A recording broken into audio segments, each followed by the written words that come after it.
And hello, Texas. Don't turn that dial. This is the Fly Mackey Show. I'm your host, Fly Mackey. Thank you for joining us tonight. Oh, boy. I can't believe we get to do this. Let me put my coat on.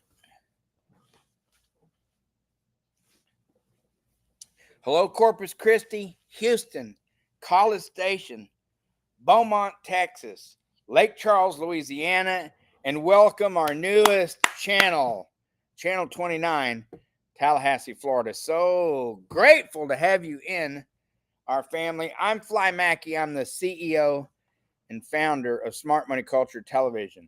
Thank you for joining us tonight. And so we've been talking a little bit about velocity banking, how to become your own banker, how to hire contractors, which is part of, what we do here. We have contractors that sponsor our shows. Matter of fact, tonight our sponsor is A1 Roofing out of Phoenix, Arizona. These guys are licensed, bonded, insured. They're certified. They do what's called a manufacturer install if you have a shingle. And that thing right there, that's a lifetime warranty on that. 50-year warranty, but it's same thing. It's a lifetime of a roof. They also do tile remove and replacements. Those guys, their contractors are certified. So when they do your job, you know you're getting a good one done. On their way to Texas in the city next to you, you can hire them in advance. Just give them a call. Tell them you saw them on TV. And, they're going to be in Texas in about 90 days. So if you're looking for a roof in the future, please just go to them. And when they get out there, they can come see you, okay?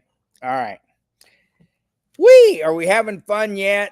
Oh, boy. Let's take a look at Bitcoin just real quick. And let's see what's going on with it here.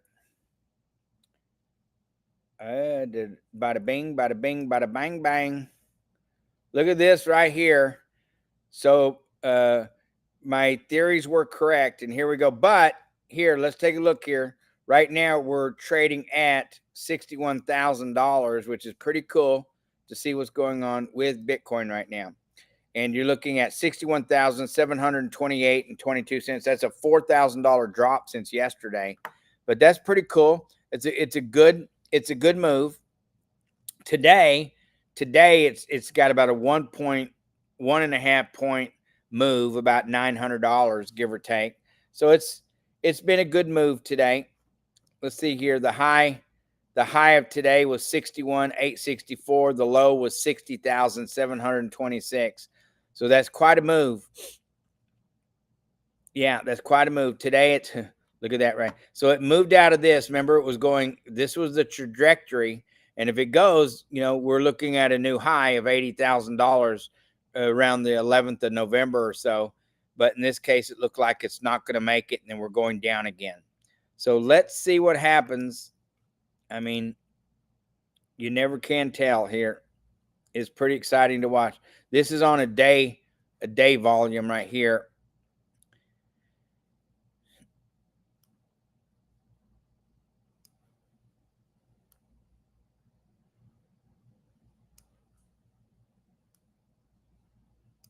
That's actually how that would look right there, where it hit the bottom right here of this mountain here, this valley.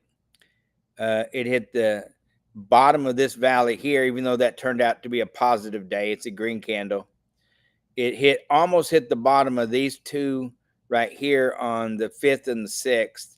And then, of course, on Friday, the 6th of September, it hit the bottom of that valley there. And then it started making its ascension up again, trying to get out of this lane that it's been in for the last several years or several months. Okay.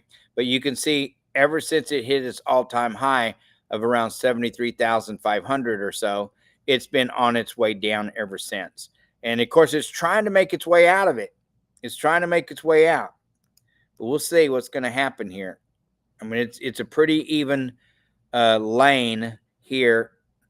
You're looking from there to there. This is about a $10,000 range. No matter how you look at from top to bottom, it's maintaining this $10,000 range going up and down. So let's see what happens there. It's going to be exciting. We were talking the last couple of days, guys and gals, about, and thank you for joining us. Thank you for being so loyal. We were talking about velocity banking and how to become your own banker. And I'm going to change the camera. Y'all hold on 1 second right here for me, okay?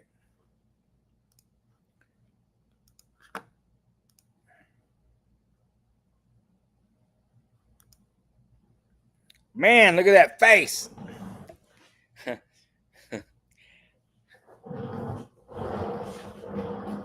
Hold on.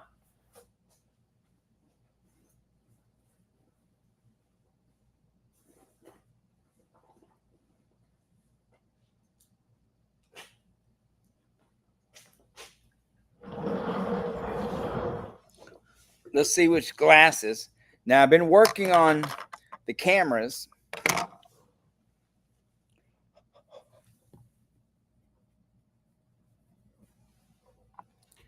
That's a better picture. Now, let's take a look at my glasses here. I like to wear pink. This is a manly color. Pink's manly, okay? Oh, yeah, I can see that. Pink's a manly color. I'll give you a little history of pink. Pink, all the major warriors. How about my purple glasses? No, let's do the pink ones. I can see better tonight. All the major warriors for thousands of years when they go into battle, the baddest dudes of the bad wore pink, and then all that comes up. But when they see that pink, they go, that's the dude you don't want to get near. So the fight was all around them, but not there, okay? Because he was the baddest of the bad. And it was always been a manly color. Anyway, I'm starting to lose some weight. I can almost button this jacket. So we've been talking about velocity banking and how to become your own banker. And when you follow these strategies, there's no way you can't get ahead in life. This is the way that banking has been for thousands and thousands and thousands and thousands. Did I say thousands and thousands of years? You can go back in the annals or history of banking and how banking was transacted, and even in the Bible, which is the closest reference that I can use to a couple of thousand years ago. And there's other writings of thousands and thousands and thousands of years of how banking has worked. And it's always worked through velocity banking. This velocity just means a rapid way of doing the banking, okay? But basically, everyone would get credit to their name. And you lived and died by your name. That's why your name was so important. You know, your reputation was so important because that gave you the power to borrow. And most people couldn't borrow. But if you ever got a chance to borrow, you never screwed it up because it changed your life. You could go into a store and say, hey, I have credit. You know, I have credit. And so as they saw that you had credit with a bank, and the bank was covering you, then you could go to any store and buy whatever you want on credit, and then just walk away with what you wanted to get. And you didn't exchange any currency of any kind because they knew the bank was going to cover you at X amount of dollars. Okay. And so it was up to you to go out and create some kind of money so that you could come in and pay down your debt. And the difference between what you owed and what you paid, what you put into that credit line with the bank and what you owed became cash flow. And that's how you bought your houses. That's how you bought cattle. That's how you found your wives. That's how you decided where you were going to live, what kind of sending your kids on to school and stuff like that. I mean, that bought you equipment, that gave you trips around the world or to another country, that allowed you to do transactions, to make yourself a business person. And so that your name meant everything. And so when you got those lines of credit and you just paid into those lines of credit, the more you did that, the more the banks would give you. They go, this guy knows how to spend money. Let's give him more credit because he continues to pay us. And of course, they're making interest on you. But once again, they're not looking to make the interest. You got to know this. The banks are not looking. Yes, they want to make the interest. They want to tax the average Jane and Joe American to the last penny. But they also need a percentage of people that knows how to use the system that they use so that they can take all that money that they printed and put it into the system, into the economy, so other people can start using it. Because most of what they print sits on a shelf. So if they print $1,000, okay, 800 of it is on the shelf, and it never makes it into the economy. That's you and me. You and me. It never makes it down there. Now, this other 20% does. You know, the $200 of that, of the 1,000, makes it into the economy. But the other 800 sits on a shelf and it never goes anywhere because they can't just put it in. There's a process. They're not allowed to just to flood. They can, but they won't because of the way the system. So there's a lot of yeses and nos that they can't do. Okay. What I'm trying to tell you is, though, and just for the sake of the value of the conversation, out of every dollar they print, 80 cents goes on a shelf and never sees the light of day. Now, we're paying interest on it because they printed it for the U.S. The U.S. government said print it, and they allowed them to print it. But it has to sit on the shelf, and there has to be a reason that it goes into. You have to qualify to get this down in here. And the question is, how do you qualify it, or how do you unlock the doors to let it come out? Okay, it's there. It's how do you get it? And there's a few ways of doing it. One is knowing the credit business. Anybody, I met with a couple of people this week who are rich. They're rich according to their lifestyle. They're rich. They just don't know it. The one lady says to me yesterday, she goes, "No way am I going to use why would I use my house? Oh my, I don't want to spend that money." I go, "Yes, you do. Because you're good at paying your bills." She had $200,000. She had $207,000 in equity. That means money that she could use. This is money. This is her bank. Most people don't realize that, but she couldn't tap into. There are certain reasons why she couldn't tap into it. We're going to show her how to be able to tap into that. But let's say she took.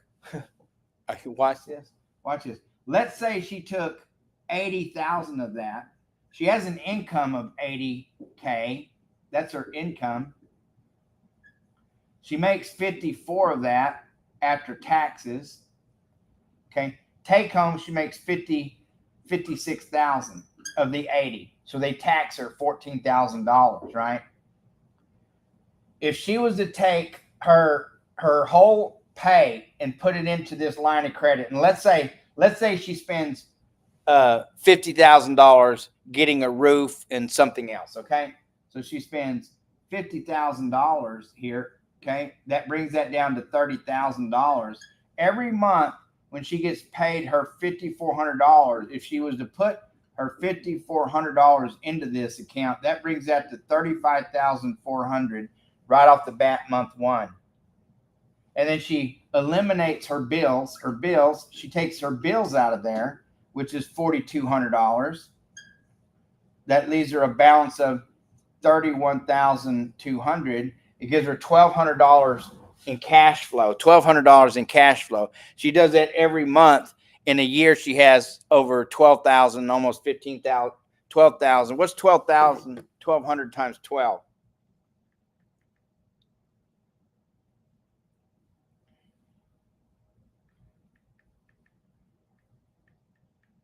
$14,000. She'll have $14,400 in cash flow, and right now she's living paycheck to paycheck. She barely has $100 left after it's all said and done. Because and all she's doing is doing a different way of transferring where she deposits her money and then how she pays the bills. She got it. It took her literally, she was calculating and thinking. I was trying to get her to pay attention. She said, I am paying attention.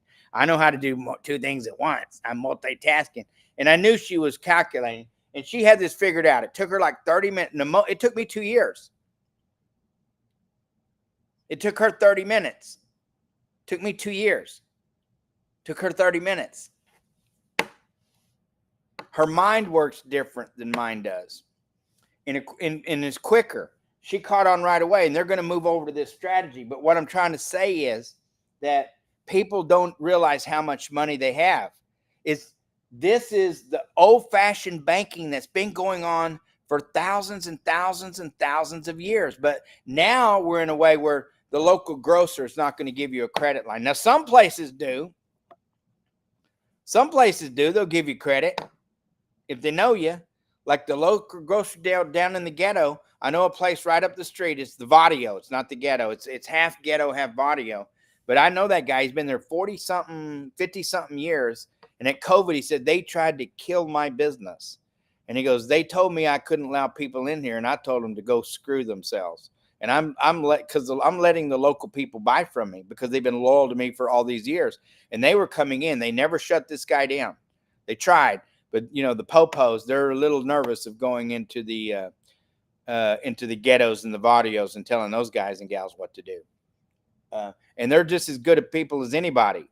It's just that you get up into the upper classes and those guys start falling into line because they're afraid. But anyway, I don't want to get into the politics part of this.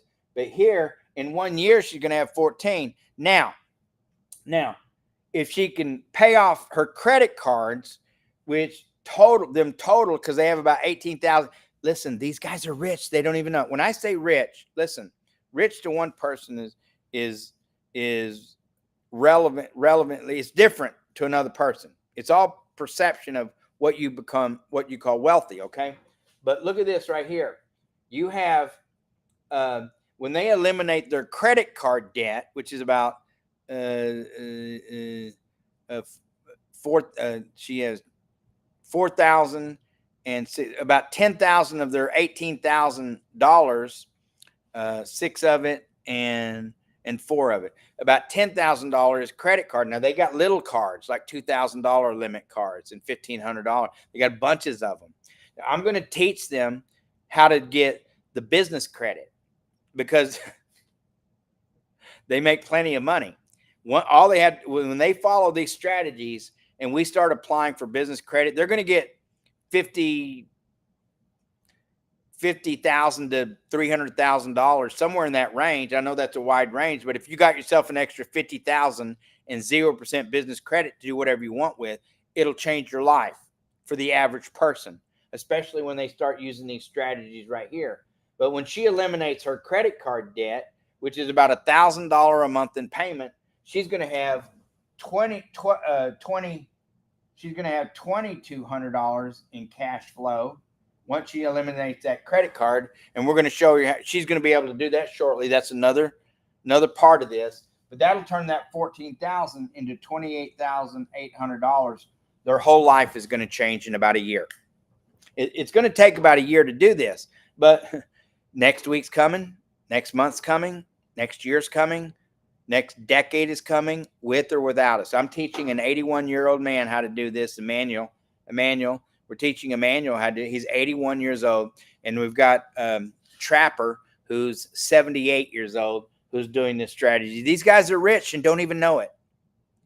They know it because you don't get to be that old and realize, hey, I've got this house. I've got this money. It's never going to be, how can I spend it? I'm not going to spend it. What do I'm afraid of running out of money. They just don't know the strategies. Once they learn how easy these strategies are, their whole life is going to change. I mean, they're literally, my one buddy there is living in poverty. He's lost so much because he doesn't eat. Can I slow it down for a second? He's not eating.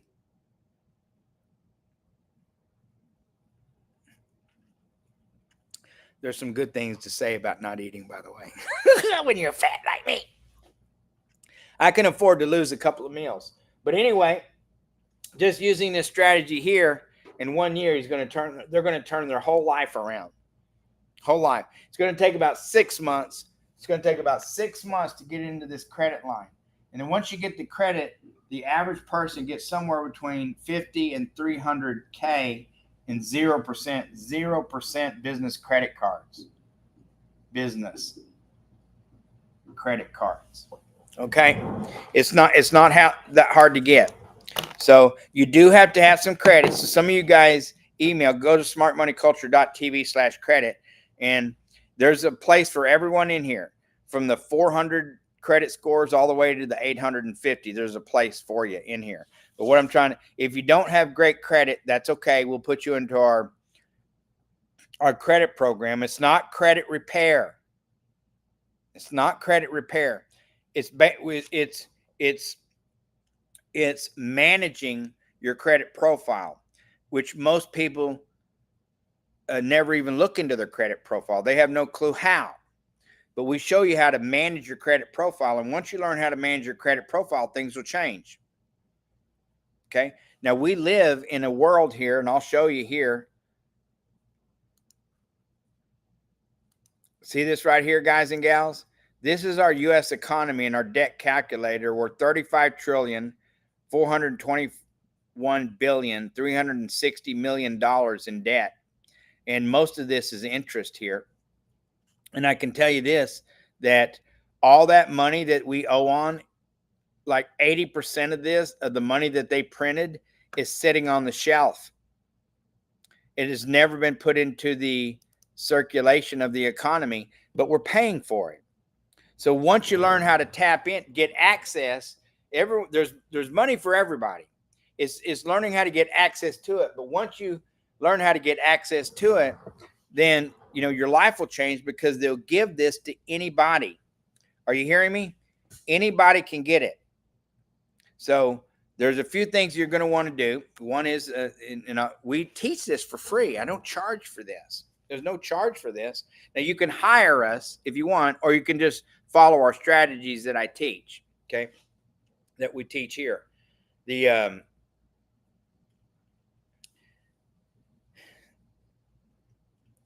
few things that you'll want to do.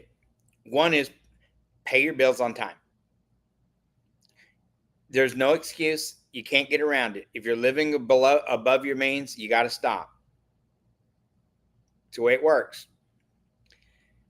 If you can't afford your housing, get different housing. I'm not saying go homeless, but you have to get different housing. If you're not working, you have to go to work. We live in a world where you have to work here. I'm sorry. You can't live without working and expect to get ahead. Okay. So if you're the average person who gets to work and goes to work every day, great. You have to work 7 days a week. There are no days off. I don't care what you say. I'm getting my days off. Well, okay. Well, you're going to stay poor and you're going to stay broke. Now, once you get started and get moving on this, then you have a chance to be flexible. But until you do, there are no days off. I'm sorry. And every housewife out there, and every mother who raises kids knows exactly what I'm talking about. There's never a day off. You don't get to take a day off from your kids. So those of you who are providers, if male or female, it doesn't matter. Whoever the provider is of the home, you don't get to take a day off. There are no days off. I'm sorry. But once you get here, then you have some flexibility to have some time for yourself. But it takes, it took Elon Musk, 20 years of working 100 hours a week plus to get to where he's at. Now he's, worth several hundred billion, $200 billion, richest man in the world, and getting richer. So anyway, there's a strategy to all this. And then once you learn the strategies, one is paying your bills on time. Another strategy is go get yourself an LLC. Now, we're not giving anybody can do this. This is not financial advice. Any moron, and I'm as close to a moron as you can be. I'm not putting myself down. So you guys out there saying, you need to have a higher self-esteem. Shut up. Shut up. I'm okay. Go get yourself an LLC. They're cheap. You don't need a lawyer. I had a guy tell me yesterday, well, I'm getting a lawyer and we're going to form and we're doing you can't afford a lawyer. Number one, you're not getting a lawyer. So stop talking like that. You don't need a lawyer. Lawyers are stupid. I know, I have two of them and I love them. I love them. You don't need a lawyer to get an LLC. Go file yourself with the state, whatever state you're in. Get your own LLC. They cost like less than $200. You know, I mean, typically way less than that. When you get your LLC, then you're going to have to apply for an EIN that you get in 10 minutes. 10 minutes. And then go open yourself a business bank account. That's what the LLC is forming of a business. What's your business? David Mackey is my business. I am my business. David Mackey LLC. I am my business. I'm my business. Me, I'm a business. Well, what business is that? It's the business of living, stupid. If somebody was to ask you.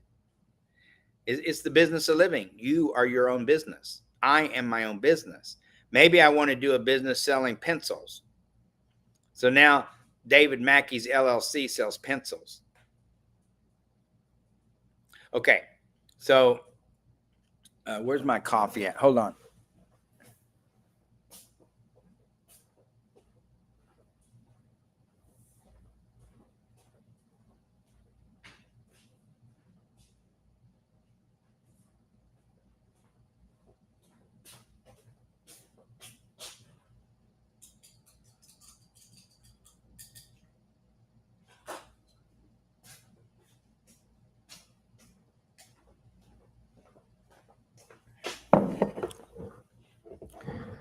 Had to get my coffee. So once you get the LLC, go open yourself a business bank account at one of the banks. You don't need to explain to the bankers anything. They're going to ask you 1,000 questions. Open your account. Keep your mouth shut as much as possible. You don't need to exaggerate to them. And then you want to ask your banker, are you the banker that you sit down with? Are you able to give credit? And if they say, sure, we'll apply for it, and go, okay, I know you can apply. I can apply. But you with your signature, could I walk out of here? Do you have the authority to offer me credit today? And if so, how much? And if they say 500, walk out of there with $490 worth of credit. Just under that, say, I want 400, a credit line at 490. If they say no, then tell them you should know at that point that there's nothing they're going to do for you moving forward that you can't do at home. Just know that. Okay? And if they do say no, but I've applied for credit, I know the right channels, and then say, okay, what's the largest line of credit that you personally got approved? And if they say 50,000, then let them walk you through the path. If they say, well, I've never got any credit approved myself through the chain, never done it. So then at that point right there, just know this, that they're great people. Bankers are just as great as you and anybody else. They pay their mortgages. They send their kids to school. You go to church with them. They're in the community. You see them at sports events, et cetera, et cetera. They're the same as you and I. It's just that they can't do anything for you that you can't do for yourself because the banks aren't set up that way. The banks don't know you. They don't like you. They don't care about you. They're not for you. They're not against you, but they don't care about you. Okay? So when you say, I love my banker, why? They do nothing for you. Zero. They helped me get a mortgage. Okay. They're not the one who got the mortgage. The underwriters got the mortgage for you. They helped you get the loan. If they was really good, they would have got you a line of credit. And bankers are always going to talk you out of getting lines of credit versus getting a loan. Because the loan is they loan you the money, they give you the money, and you pay them back, period. A line of credit means you get to rotate it. They never want to get you that line of credit, ever. Now, the higher up that they get in the banking system, yes. But the lower you are on the totem pole in the banking system, they don't even know what lines of credit are. They typically don't have lines of credit. And ask the banker, how much personal credit do you have? Do you mind sharing that with me? Like, do you have credit cards? Yeah. What's your highest credit limits? What are your credit limits? These are valid questions to ask if you're going to use that person as a banker. If not, you are wasting your time. Imagine going out and getting paid to do work. Okay. But in order to get paid, you have to go inside. Go inside, do the work, you get paid. You sit outside and talk to the people outside, and they may be authorities on the business, but until you go inside, you don't get paid. That's what talking to a banker's like. You're sitting outside, most of the bankers, you're sitting outside talking to somebody who knows about it, but has no authority to qualify you to get paid. Sorry. So most of the time, it is a huge waste to go inside. Now, do you want to build a relationship with the banks? Yes. Yes. You want to build a relationship with the bankers. Yeah. But as you start to build the relationships, you want to go up the totem pole, not the person you're sitting at the desk with. Talk to the vice president or the president. Talk to the brokers, the ones who have a license to talk to you. Okay.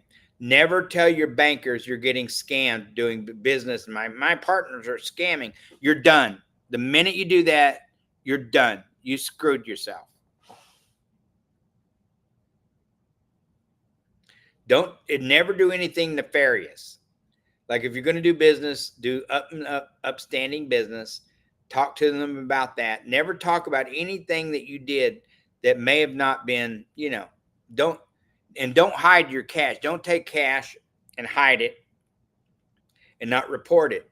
You want to report it into your bank accounts because that's how the computers determine whether you're worthy of giving some higher lines of credit cards.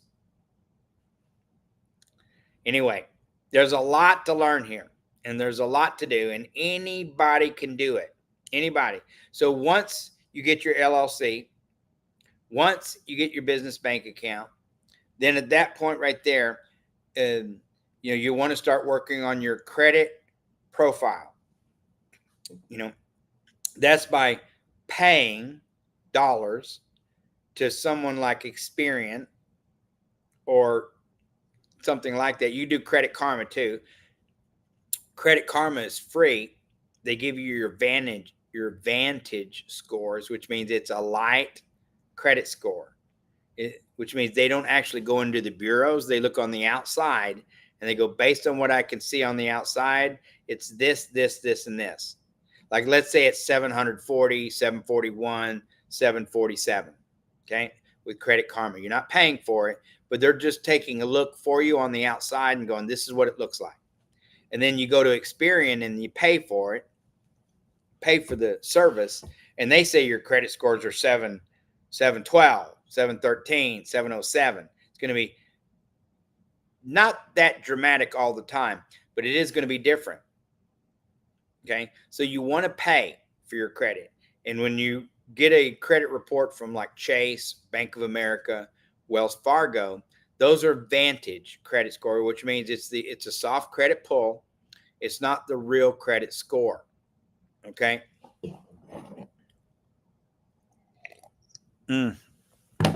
Man, that's good. Okay.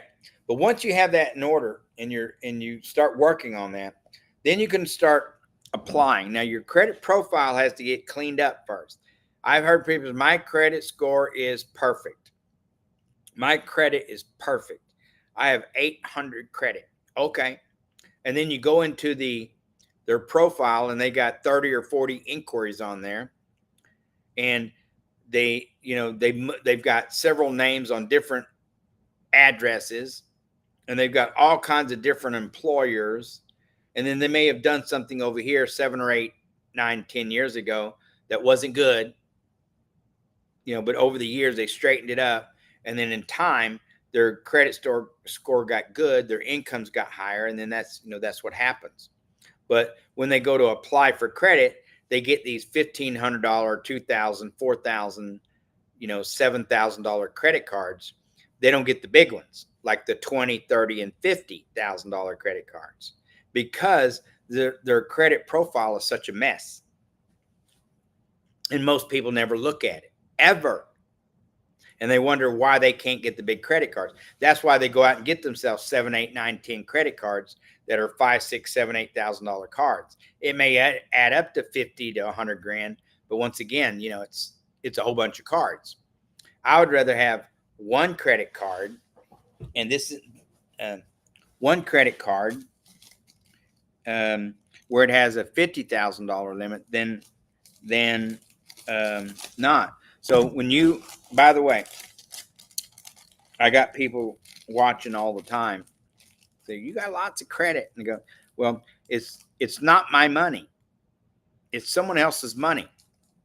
And when you do business with somebody, that business banker better be studying how to do banking.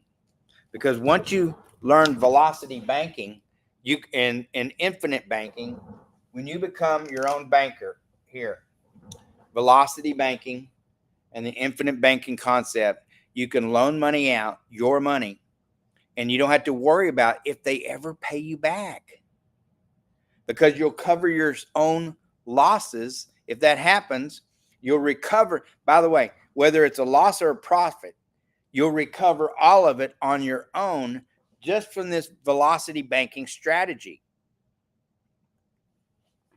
I want that to sink in for a second. Whether they pay you back or not, I had 2 partners that I've been begging, that I begged them to use velocity banking. No, they want all the money in their checking account. And when things go slow, and businesses do that, they have peaks where they go way up, and then they have these valleys where they go down. By the way, the lady says, I know you make money. I can trust you because of your coats, your blazers. They're tailored. She told me that that she works for a tile place that makes clothes, okay, textile place. And she says, I can tell by the way your sleeves are tailored, are made, that this is a tailored coat and you make money, because people who make money have tailored suits. That's a tailored suit. And I said, well, yeah, I've been known to make some money. Yeah, you make money. But I was so poor most of my life. I explained to her, I was so poor. When I got the chance to have a suit that was tailored, I was going to buy. By the way, I buy suits off a Walmart rack. That's all vanity. This coat to the Walmart is different. This suit right here is a $3,000 suit, but the ones at Walmart are $150, $200, right?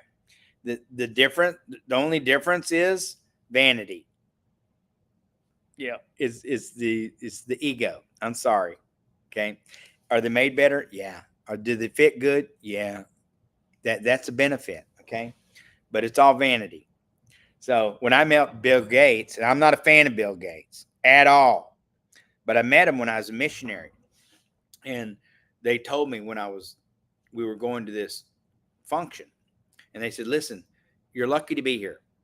Like, you're invited for certain reasons, but keep your mouth shut. Don't ask any questions. You have no authority. Don't do it. Just be quiet and be glad you're here. Well, Bill Gates walked into the room, and he was going to give a bunch of money for charity. And he was wearing a Walmart suit. I didn't know it was a Walmart suit, but it was a Walmart suit, gray suit. And he had tennis shoes on. And he had a white dress shirt buttoned down, and he had a tie on, and he had this Walmart gray suit, gray coat, gray pants, but he had these black tennis shoes.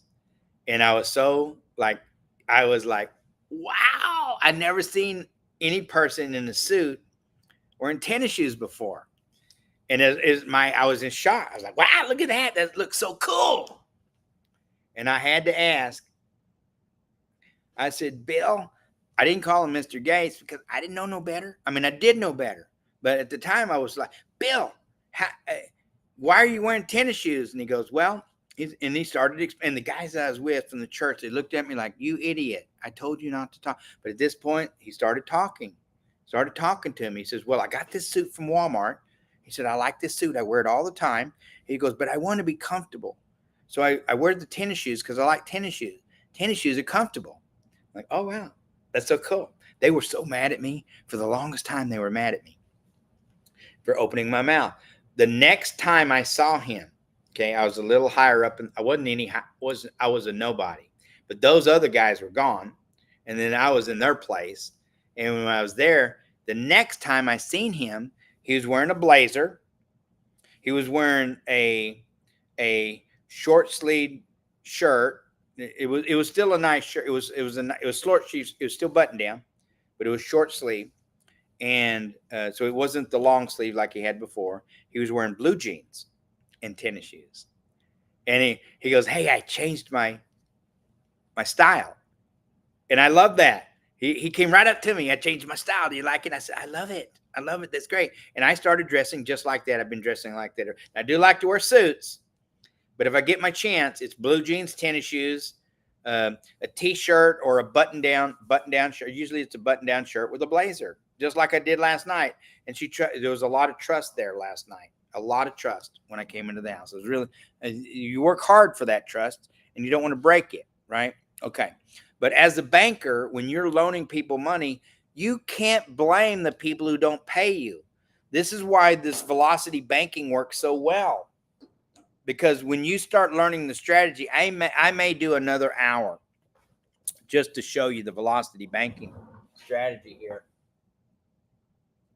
We were going to talk about Bitcoin and the bits this hour and how the Bitcoins break down. By the way, Bitcoin, it's deflationary.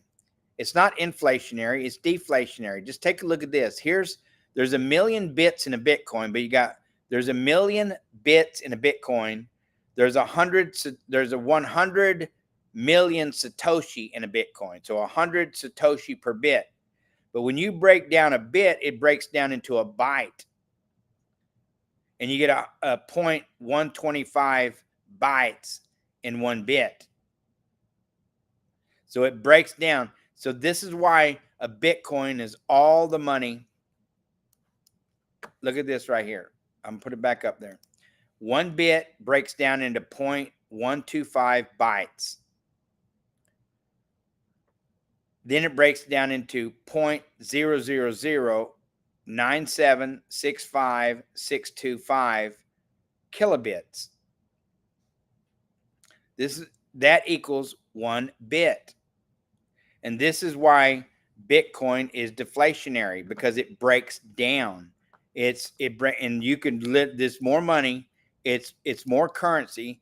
The 21 million Bitcoin that they're going to mine, over 19 million of them have been mined so far.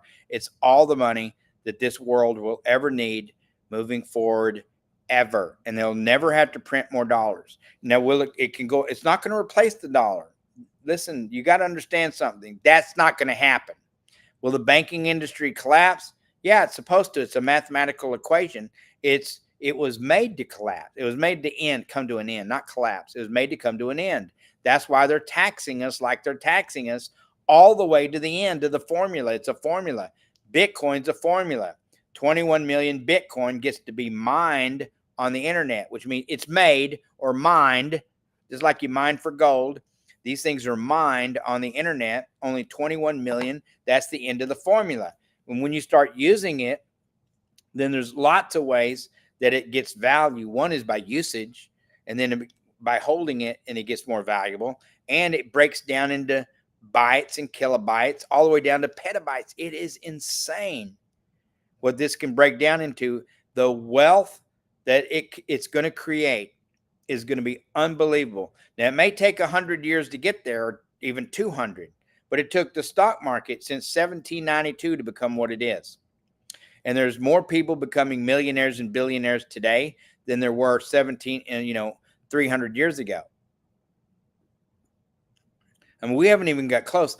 our whole economy is a mathematical equation. Our financial system in the United States, it's mathematical equations. And once you learn how to play in the equation, then you're in the game.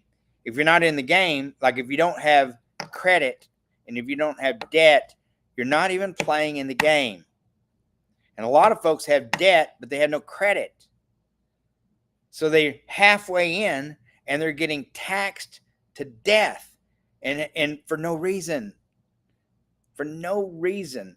Open the door and let in the credit. And when that happens, your whole life is going to change. Okay. So when you learn the velocity and you start living off the cash flow, your whole life will change. And you don't even have to change anything. You don't need to make more money, even though that helps. You just have to change how you deposit your money and how you spend it.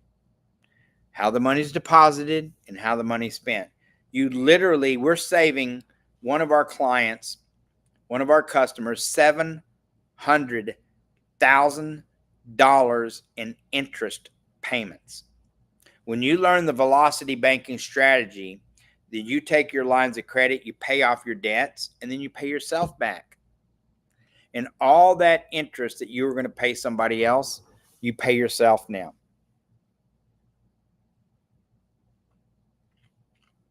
Think about that one for a second. Let's look at the debt calculator. We got about 10 minutes left. Let's say you have a house. Here's a lady, bought a house for $140,000. She bought it at 4.5% interest for 30 years. Calculate that out. Right now, she owes $117,000, and at the end of the, she's going to pay a total of $255,000 for the house. Do you see this right here?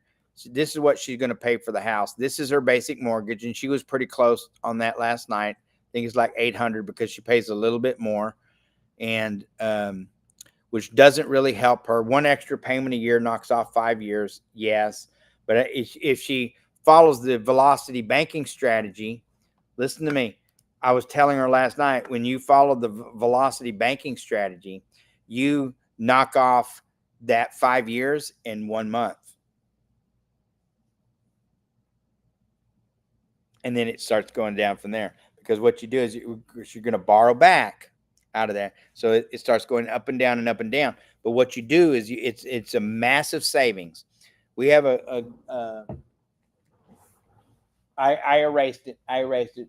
But this lady, the lady we did last night, if she follows our strategies, she's going to save herself about $80,000, and she owes another $80,000 in interest is what she owes. 80 on that $80,000 interest out of the 117, 80,000 of its interest. Okay, so she's getting down to it, but we're going to show her how to save, like 60 or 70 of that interest just by following the velocity banking strategies. And she's on the last 20. She's only 10 years into she's 10 years into it. So she's going to, let me just put it right, without confusing you and confusing myself, she's going to save a lot of interest, a ton of it. And typically you save about 70 to 80, depending on how much you make and how much your bills are. They're going to save somewhere between 70 and 80%, sometimes up to 90% of the interest that you would pay. Now let's look at this calculator. Look at this. See how much interest they're going to pay on this house right here? Look at this.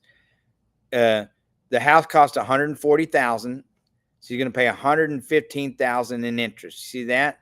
The house cost $140,000 over 30 years. She's going to pay almost $140,000 in interest. She's going to pay $115,000 in interest. If she follows this strategy, let's amateurize it. She's getting down to 12 months times 10 years. That's 120 months. Right here. 120 months right there. So let's just take 709 over the next, she's got 120 months. She's got 360 months in the year. So let's do the math on this. I'm going to show you.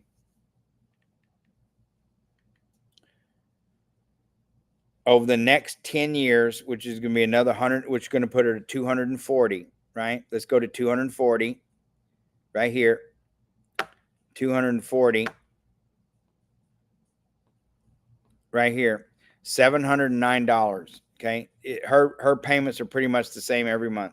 $709.36 times because it's a 4.5%, the interest rate is this. The interest that she pays almost every month is the same.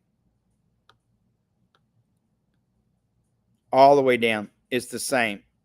Only the last month does it change. It goes down $1. Actually, it goes down less than $1. It goes down about 50 cents.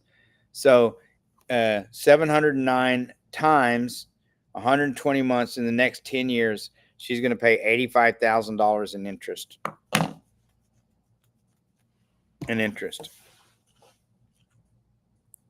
Oof. Did I get that right? No, I got that wrong. That was her total payment. It's 525. Sorry. 525. Let's go down to 120. I knew something was wrong the minute I calculated that. 421 to 240 is going to be 258. So it goes down. So let's take the lowest number. Let's take the lowest number on 240 months at 258. That's the lowest month. Let's multiply 258 times 120 months, which is 10 years. And that she's going to pay 30,000. She's going to pay $30,960 in interest. Now she's got a low interest loan. She's never refinanced. Smart lady for not refinancing. But she should have sometime in the last. They've offered her credit and she's never wanted to do it. I don't want to do that. I don't want to pay the interest. But her cash strategy has come to an end and it hasn't worked. Why? They're getting older. He no longer works. His income went from $8,000 to $2,000. There went $6,000 of cash that they had. So their lifestyle went down. Now they're short on money. You know, he actually got sick, and then she got sick. They were both sick. Anyway, but now he can't work, so his $10,000 a month is now, or $8,000 a month is now $2,000. Okay, so big change right there. But $30,000 in interest. If she follows this strategy that we have right here, let me do the math. I'm going to put it into my calculator. Hold on one second, and I'm going to ask my software to calculate this out for me. New chat. I have a mortgage for $140,000 at 4.5%. In 30 years, I'm going to pay $115,361.60 in interest. The total payment of the interest in the mortgage is going to be $255,369.60. I make an income of about $5,400 take-home pay.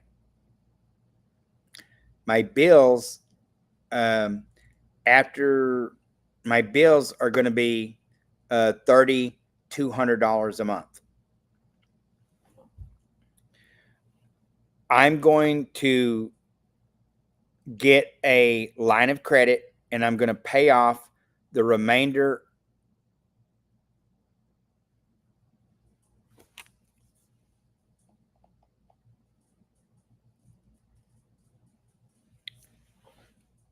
and pay off the mortgage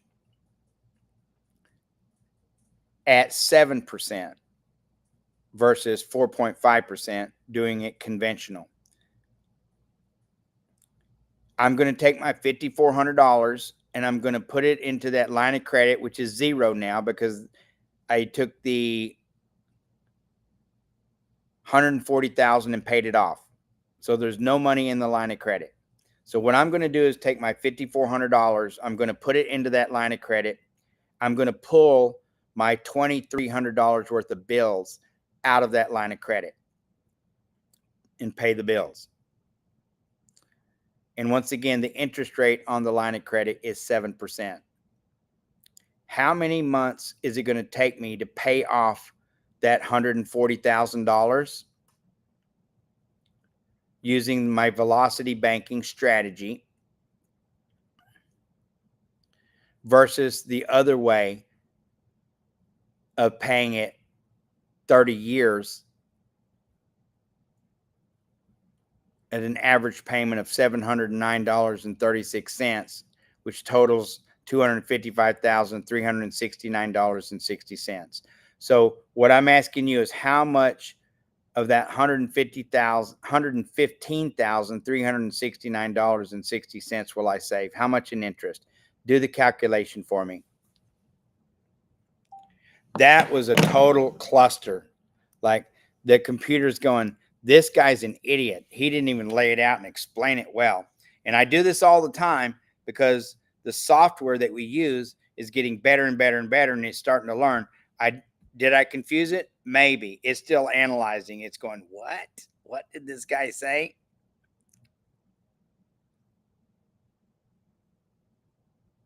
It's still analyzing. I may have really confused it, but we're going to see if it can actually take the. Oh, we're going to end. You're going to have to come back. I may go another 30 minutes. Let's go another 30 minutes.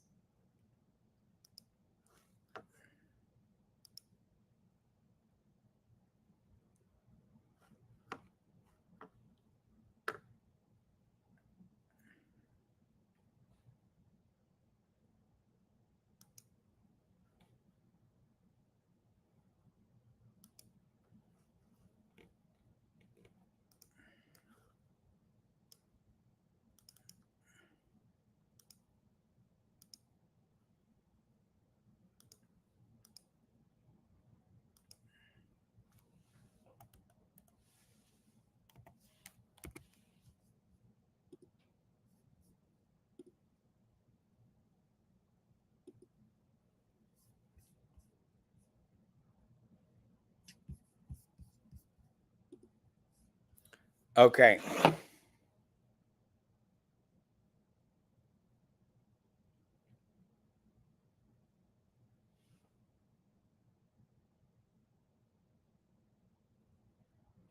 Yes, I totally confused it.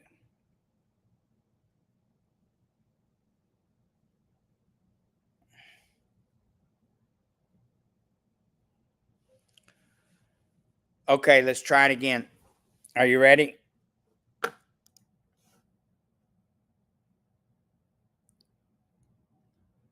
I've got 1 minute and 7 seconds left.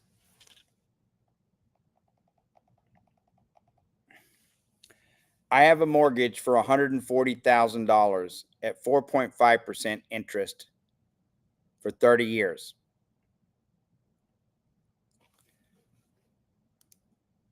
My total payment on that is going to be $255,369.60.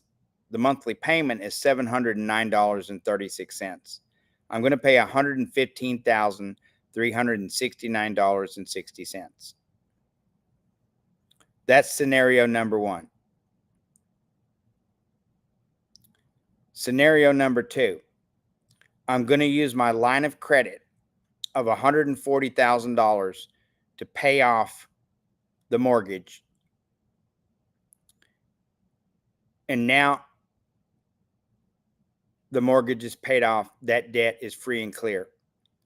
But I still owe $140,000 on my line of credit at 7% interest.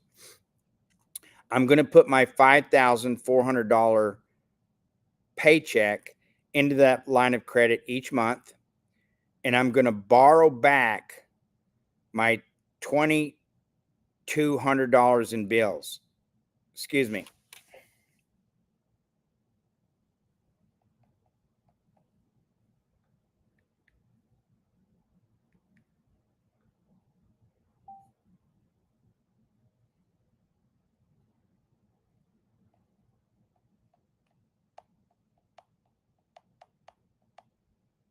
It's actually 3,200. I had to go back and change that. Bills. Using this velocity banking strategy, how many months will it take me to pay off that $140,000? And how much interest will I pay? And how much will I save versus doing it the conventional way?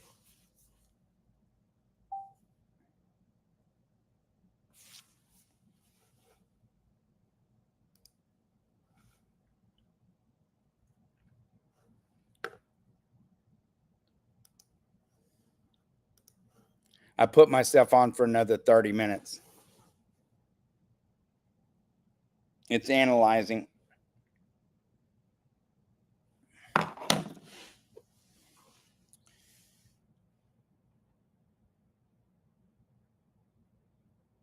Okay.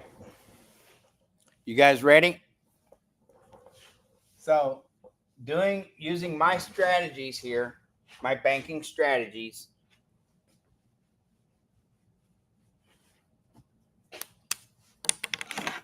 Now, the conventional way, once again, folks.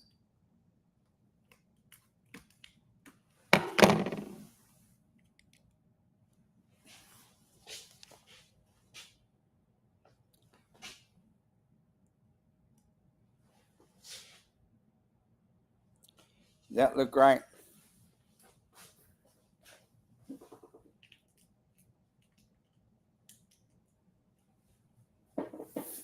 Let me see what that looks like. Okay, I like that.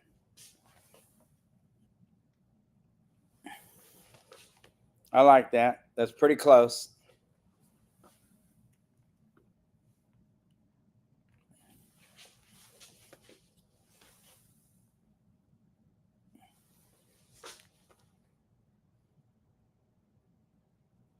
Okay. Bada bing, bada bang, bang. All right, let's do the strategy here, and I'm going to show you the difference between the conventional and the record. So she has a $140,000 mortgage. $140,000. Okay. And that's for 30 years at 4.5% interest rate, which means she's going to pay her monthly payment of, let's look at the mortgage calculator here.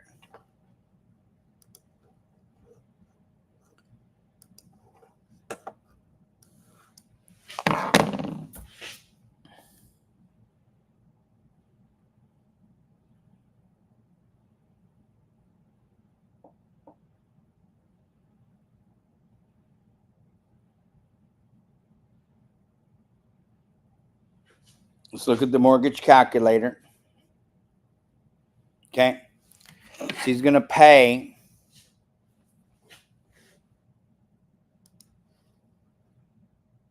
$709.36 a month for 360 months. Okay. She's going to pay out of this $115,369.60 in interest.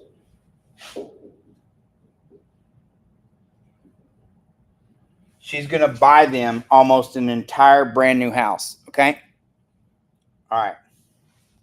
Do you got that? I love doing this. Do you got that? Here's her amortization. Take a look at it. This is amortized, which your monthly payments for 376 months is $709.36. You see that? All the way down to the very last month of, and it goes down $1.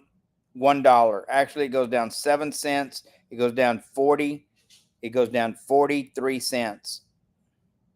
It goes down 43 cents. She pays $709.36 for 29 years and 11 months. The last month, she saves 43 cents.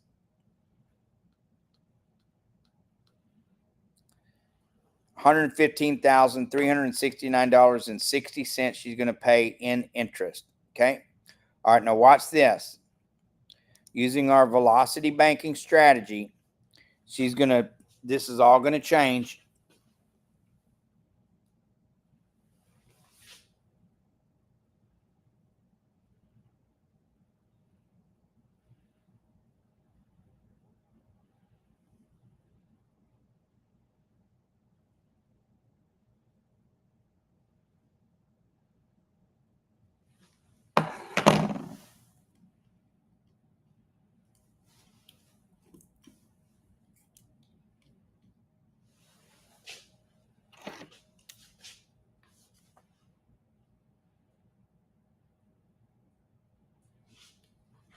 This is all going to change.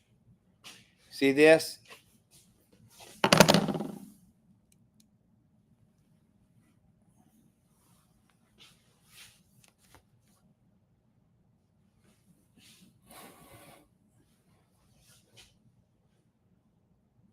Oh, hold on a second. No wonder.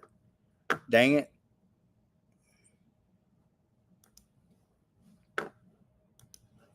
That's why I'm using the wrong camera. Okay. Now we're on. Hope I didn't mess that up any. That is a different, that's a different picture. Okay, you ready? So you're going to pay $115,369.60 in interest payments. Now watch.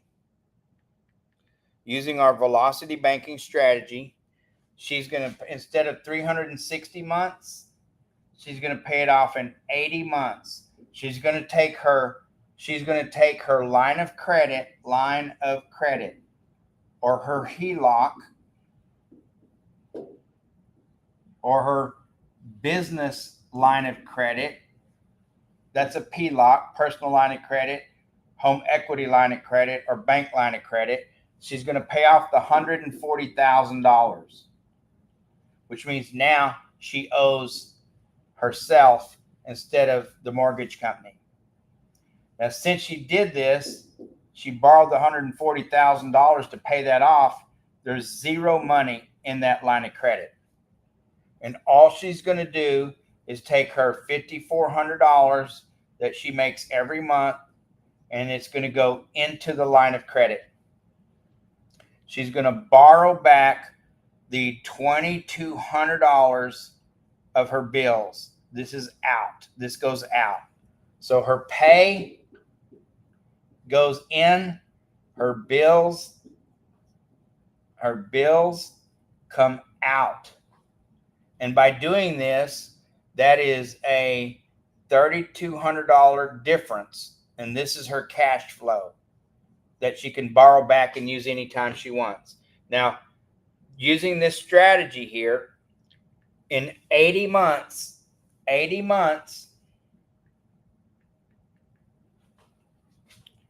she's going to pay off her house in 6.67 years. Not 30 years, 6.67 years. She's going to pay $35,490.70 in interest payments. So she's still paying interest, but she's going to save $79,878.90. This is her interest savings.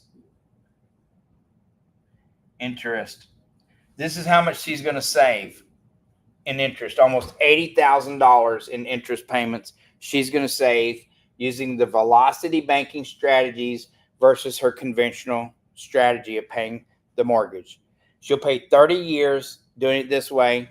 She'll only pay 6.767 years doing it this way in 80 months. And with no extra money coming in, no extra payments. You know, they make that extra payments. She told me, well, I make one extra payment a year, and I knock 5 years off that 30-year mortgage. Now I have a 25-year mortgage. And I'm like, that's great strategy. I love that, doing that. But if you'll do this strategy here, you'll knock off 20 some odd years. And her eyes lit up. And So, but here's the math when you calculate it out. She paid off the mortgage. All she's doing is depositing her money into that line of credit. Now, here's the beautiful part. In 7 years, the house is going to be paid for. She's going to save $79,000 in interest, $79,878. She's going to have 140. By the way, her house right now, 10 years later, is worth $357,000. $357 10 years later. She bought it for 140. The house is worth $357,000 right now, 10 years later. Okay. And she's going to have a credit line of $140,000. She saved that. She saved $80,000. She has a credit line of $140,000. Her house is worth $357,000. To the average person, she just become wealthy. And anybody can do this. Anybody. This is how you don't run out of money. These aren't big spenders. They're not big spenders. And this is real. This is how banking used to be. So if you want us to help you with it, you can do it. You don't need my help. You don't have to reach out to me to get my help. If you have bad credit, we have a place for you. I mean, you can follow our strategies. We'll teach you how to do that. It's going to cost you a little money, but it's a monthly subscription. You can subscribe, and we'll show you how to do it. Or you can hire us to do this. You can hire us to do it, and we'll help you that way. Now, the easiest way to get ahead in life is to get 0% business credit cards to fund your business, to fund your house, to fund your family, to fund anything. The easiest way to get a couple of $100,000 is through a 0% business credit cards, and anybody can get it. Well, I don't have a business. You are your business. Your family is your business, and you're the consultant to your family. Okay. So when you look at it that way, then we'll teach you the strategies to make yourself attractive to the banks and the credit card agencies for them to want to hire you. When I say hire, that means give you credit. I know that's a strange way of looking at it, but they're literally hiring you to do these strategies again and again and again so they can give you more credit. That sounded a little weird. Maybe I won't say that again, but I like it. I like it. But once you make yourself attractive and you follow these strategies here, these line of credit strategies right here, the amount they give you will be endless. It's not what you get. It's not what you start with. It's what you end up with. And let's say you're in partnership with somebody and they don't pay you. It doesn't matter if you use these strategies. You're going to make all that money back. All that interest that they would have lost. Let's say you loan some money out and it's let's say it's $115,000. Well, you're going to pay some of that back yourself, about $35,000 of it, but you'll recoup almost $80,000 of that money you loaned out just by following this strategy. And you'll never hurt yourself in any way. And we haven't even got into the banking yet. That's a whole different subject. You can go to smartmoneyculture.tv/credit and set an appointment on my calendar. We'll talk to you. If some people wait till it's too late, man, all you got to do is take your largest credit card, put all your money in it. If you link your credit card to your bank account, if your bank account and a credit card link together, do that and use that. And all you do is I had a guy ask me a couple of days ago, I can't just put money into a credit card. And I said, I know that. You deposit it into your bank account, and just like you'd make a payment, transfer every dime of your money into that credit card. And then borrow back the money for your mortgage. For example, let's say your mortgage is $1,000 and you get paid $4,000 a month. Okay. So $3,000 goes into the credit card, save $1,000 in your bank account and pay it that. Everything else you can pay with a credit, your line of credit, because that comes with a debit card. So of course you can pay. Even if it's a credit card, you can pay your bills with that credit card. Don't go around asking people, can I pay with my credit card? Just do it. You get stupid people who don't know. It's not what you don't know. It's what you think you know that kills you. Most people have problems because of what they think they know. Not what they don't know, what they do know. It's not what they do know that gets them in trouble. It's what they think they know that's not true. So if you're having problems, within a few months, you'll help yourself out. If you have problems, and everybody has these problems, okay? But don't put it on other people to handle your problems. Just start working the strategies. Simple. We've got 12 minutes.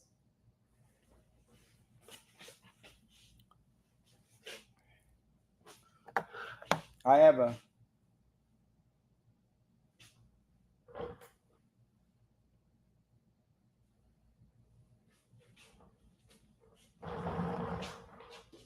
right here.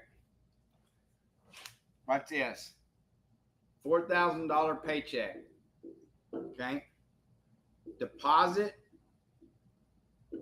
into bank checking. Okay.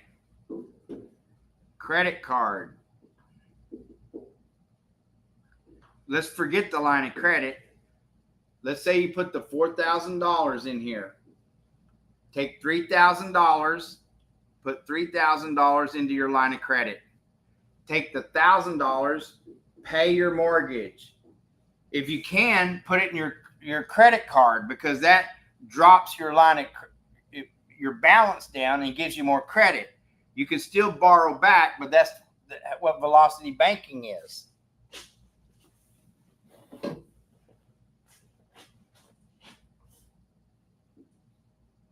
Put it in the credit card. You pay the bills out of the credit card. Pay your mortgage out of your deposit if you have to. That's the way it works. It's that simple. Transfer the money from your bank account to your credit card.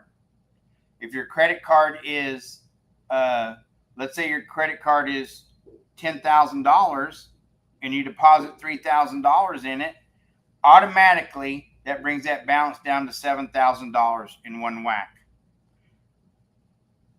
Yeah, you're going to pay the $3,000 out, but your monthly bill on that $3,000 is about $357. You're going to save that monthly.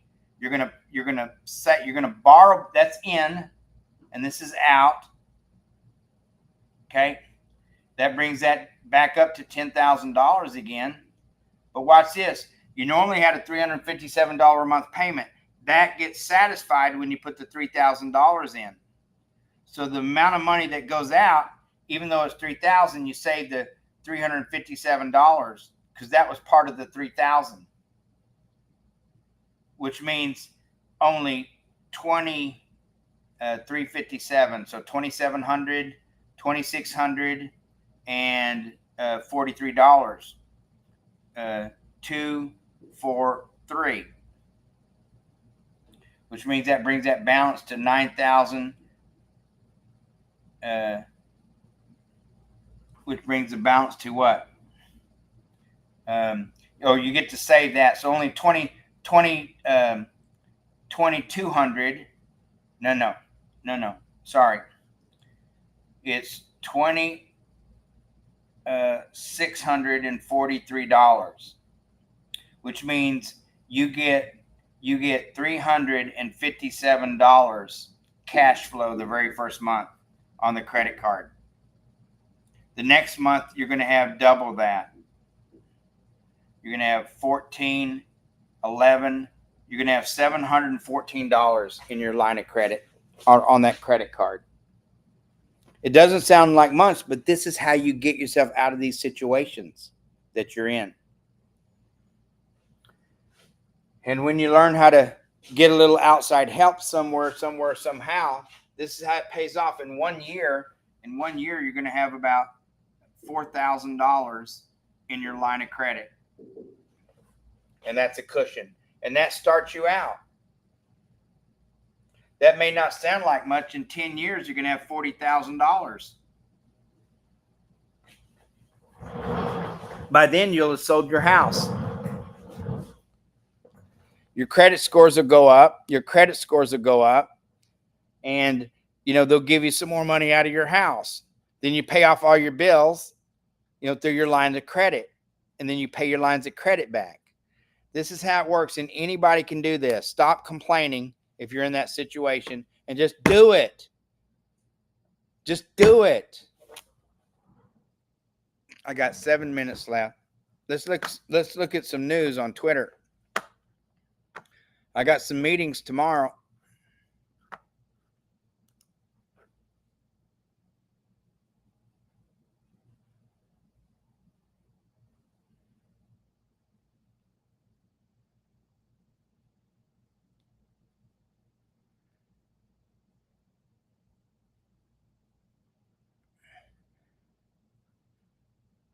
$22 million watched this speech. 22 million people views. Any way you want. You can vote.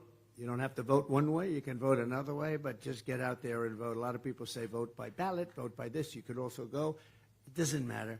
But make sure your vote is counted. We're going to leave nothing to chance and everything on the field. 35 days from now, we're going to win Wisconsin, and we're going to defeat Kamala Harris. And we're going to make America great again, right? Yes. Early mail-in and absentee voting in Wisconsin.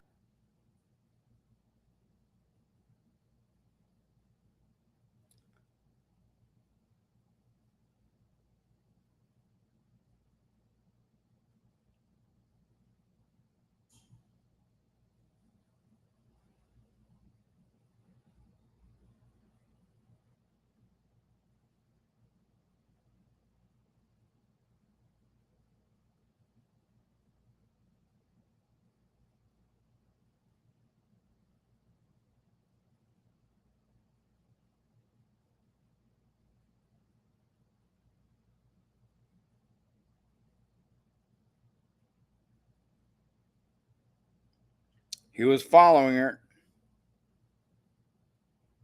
This is why you have to have a big deal of mace on you. Something that you could spray in their face. That'll decapacitate them briefly.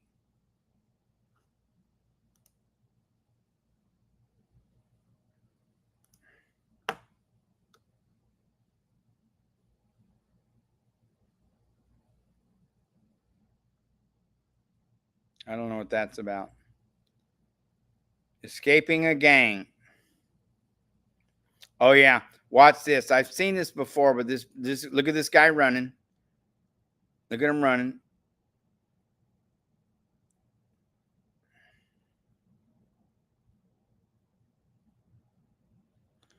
They're looking for this guy. Bum on the street. They're not looking for the bum.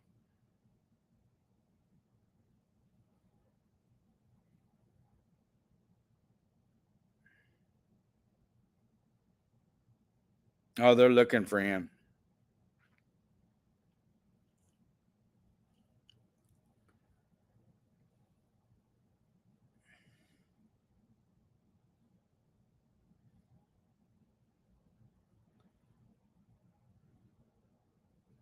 They go right over him. They go right over him because he's a bum on the street. They're not looking for the bum on the street. Look, he don't even move. Wow.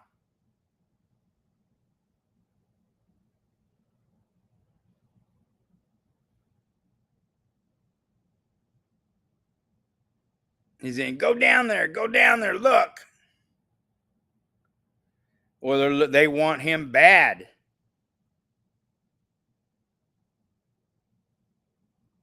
Now they come back. Woo. Wow.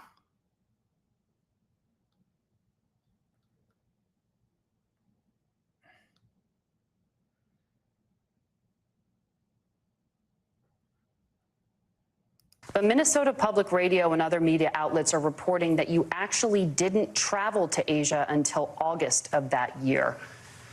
Can you explain that discrepancy? Yeah, well, and to the folks out there who didn't get at the top of this, look, I grew up in small rural Nebraska, town of 400, town that you rode your bike with your buddies till the streetlights come on, and I'm proud of that service.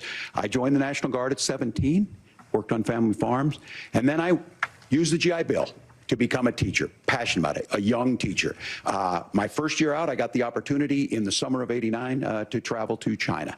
35 years ago, be able to do that. I came back home and then started a program to take young people there. We would take basketball teams, we would take baseball teams, we would take dancers, and we would go back and forth to China. The issue for that was to try and learn. Now look, my community knows who I am. They saw where I was at. Look, I will be the first to tell you, I have poured my heart into my community. But I've tried to do the best I can, but I've not been perfect. And I'm a knucklehead at times, but it's always been about that. Those same people elected me to Congress for 12 years.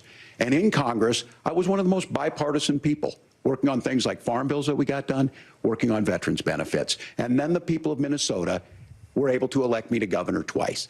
So look, my commitment has been from the beginning to make sure that I'm there for the people, to make sure that I get this right. I will say more than anything, many times I will talk a lot, I will get caught up in the rhetoric, but being there, the impact it made, the difference it made in my life, I learned a lot about China. I hear the critiques of this. I would make the case that Donald Trump should have come on one of those trips with us. I guarantee you he wouldn't be praising Xi Jinping about COVID, and I guarantee you he wouldn't start a trade war that he ends up losing. So this is about trying to understand the world. It's about trying to do the best you can for your community, and then it's putting yourself out there and letting your folks understand what it is. My commitment, whether it be through teaching, which I was good at, or whether it was being a good soldier or was being a good member of Congress, those are the things that I think are the values that people care about.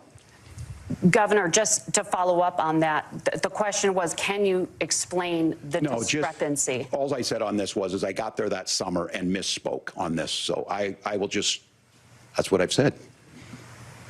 So I was in Hong Kong and China during the democracy protests went in. And from that, I learned a lot of what needed to be in governance.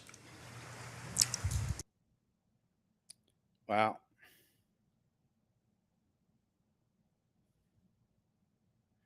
Okay, guys and gals, God bless you. Have a great night, okay? Fly Mackey out. Go to smartmoneyculture.tv today. Sign up. We'll see you there.